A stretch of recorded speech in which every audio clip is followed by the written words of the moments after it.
Drittens, der sogenannte Zungengrundschnarcher.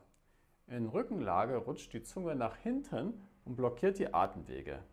Das ist übrigens ein sehr häufiger Auslöser für Atemaussetzer und damit für obstruktive Schlafapnoe. Jetzt kommt der praktische Teil. Wie merkst du, welcher Schnarchtyp auf dich zutrifft? Ganz einfach, mit ein bisschen Beobachtung und Aufnahmen. Drittens, der Zungengrundschnarcher.